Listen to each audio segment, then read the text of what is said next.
There's been infighting among right-wingers in the Miami-Dade GOP, and it's gotten pretty intense, especially with some of the more traditional old-school Jeb Bush type Republicans versus the more extreme elements of the party, particularly the Proud Boys, who have now infiltrated official political groups. So the New York Times reported on this, and they start with an anecdote, a story about a scuffle that took place recently. A scuffle broke out by the valet parking station. Several men in suits and a woman in a cocktail dress tussled over who should and should not have been allowed at the $250 a plate dinner. This was a fundraiser in April that Ron DeSantis had hosted. And the next day, a woman who had been escorted out of the dinner renewed a request for a restraining order against one of the men involved in the dispute, writing in her court petition that he was part of a far right-wing extremist cult. She was referring to a Proud Boy. And to be sure, while their national chapter, if you want to call it that, disbanded after January 6th, they've now kind of focused more on local politics and they've gotten involved. And guess what? Old school Republicans apparently are late to the party. They haven't realized that Proud Boys kind of do represent what Republican voters have become. That is the reality, and they just can't accept it. It reminds me a lot of what Ben Shapiro had to say about his delusions about the mainstream Republican Party and how they're not full of conspiracy theorists who spout white replacement theory, when in reality, they absolutely are. Now let me get to the rest of the story. About a half dozen Proud Boys have actually secured seats on the Miami-Dade Republican Executive Committee. Their ranks include adherents who face criminal charges for participating in the Capitol attack. Gilbert Fontecoba has been charged with obstructing Congress. Gabriel Garcia, a former Army captain who says he has left the group, has been charged with interfering with law enforcement officers during the civil disorder on January 6, 2021. And the list goes on and on.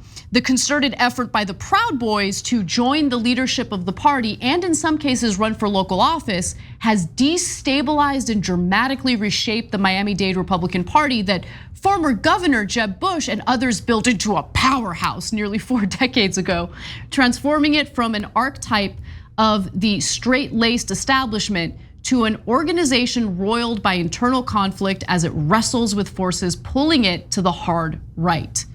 And I really do think, and I'll repeat it again, the forces pulling it to the hard right are honestly more representative of Republican voters these days than anything else. Yeah, so when we say that Shapiro is wrong about the mainstream Republicans and these people are wrong, we back it up with facts. So a couple of different polls out. One has barely a majority, but a majority of Republicans. So yes, most Republicans, I believe in white replacement theory. Another poll has it at nearly 70%. 7 out of 10 Republicans thinking Democrats have a plot to bring brown immigrants into the country to replace native-born white Americans. Cuckoo for Cocoa Puffs and outwardly racist. Like, oh, don't replace good white people with brown people. We don't like that. Why don't you tell me you're a racist without telling me you're a racist? So, like, I've never thought, hey, what if I get replaced by a Latino as a voter? Why would I think that? What would be wrong with it? First of all, I'm not getting replaced. I don't then move to Guadalajara. Okay, nobody's getting replaced. But what if there's more Latino voters? And, oh right, that's because you're a racist. And so it is the majority of the Republican Party. It's in the polling. And I can give you tons of polls of incredible extreme positions, including, for example, 40% of Republicans saying it's time for violence. 40% saying violence, okay? So Proud Boys are often a violent group.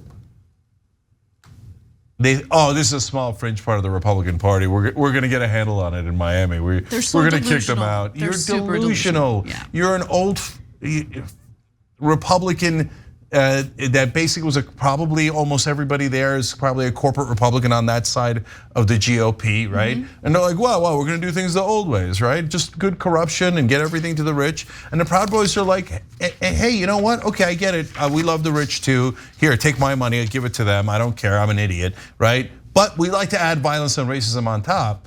And they're like, oh no, dude, that's not the Republican. It is the Republican Party. You're gonna lose, they're gonna win. Yeah, and look, the Proud Boys keep referring to the old Republican faction as the country club Republicans. It's true though. And it is true. And look, let me be clear, just in case anyone needs to hear these caveats. Obviously, I am not in favor of the Proud Boys. I don't like traditional Republicans, and I certainly dislike the Proud Boy faction of the Republican Party right now. But what they do is successful in calling out, honestly, the elites within their party, because ordinary Republican voters are not elites, right? They don't like the corruption, they don't like the crooks. And so when you have, even if it's like an extreme element of the Republican Party, when that extreme element is calling out the corruption or calling out the greed, it is, as we saw with Trump, a pretty successful strategy. Now, I want to go to the last graphic here because it speaks to the disconnect that Cenk was referring to earlier.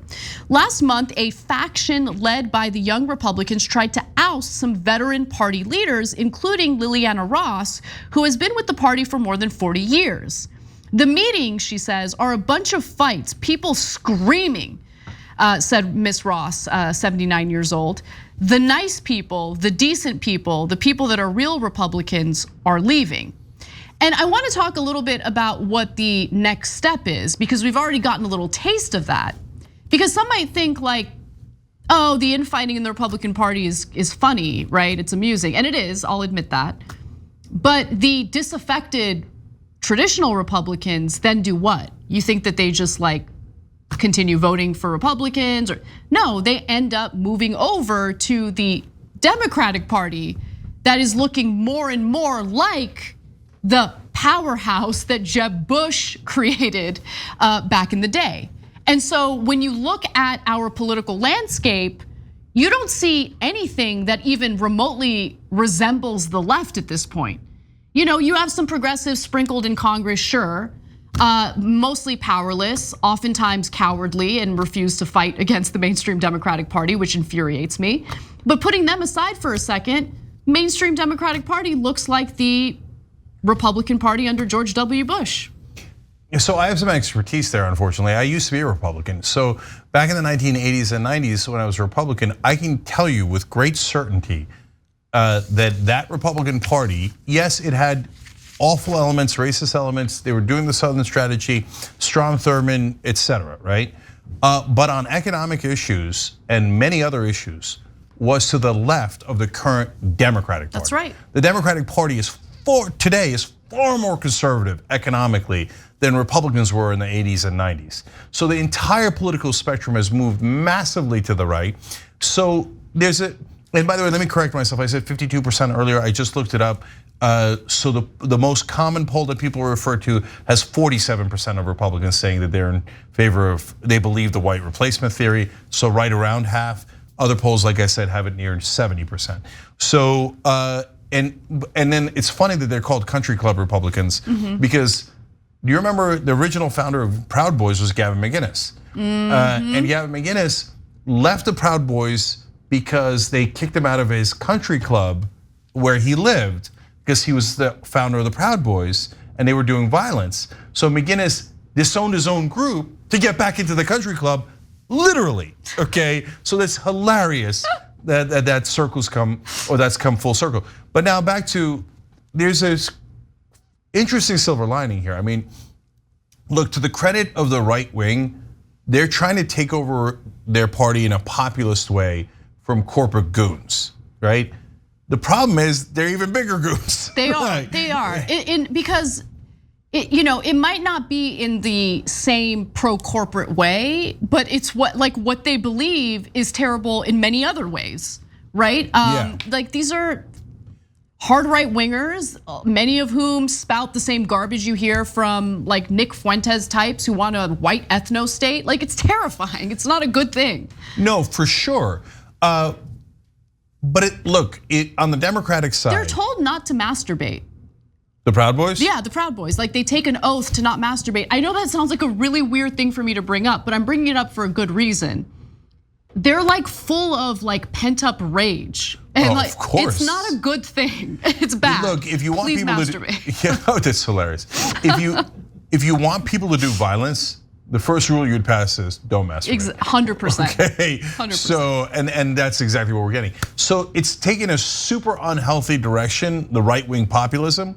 On the left wing, we also have populism, and our populism says, give us higher wages, give us more health care, give us child tax credit, paid family leave, things that other developed nations have that we don't have.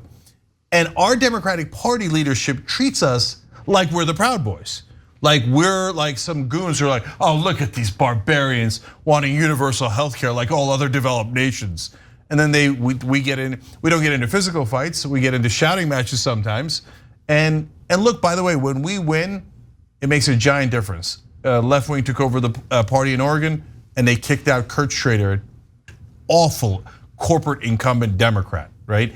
So if the right wing, minus the violence and minus the racism, but fought their country club corporate wing, that would be great. But they can't help themselves because they're right wingers. Totally. They immediately revert to racism and violence.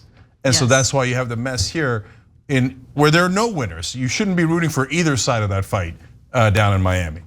Thanks for watching The Young Turks, really appreciate it. Another way to show support is through YouTube memberships. You'll get to interact with us more. There's live chat emojis, badges. You've got emojis of me, Anna, John, JR. So those are super fun. But you also get playback of our exclusive member-only shows and specials right after they air. So all of that, all you gotta do is click that join button right underneath the video. Thank you.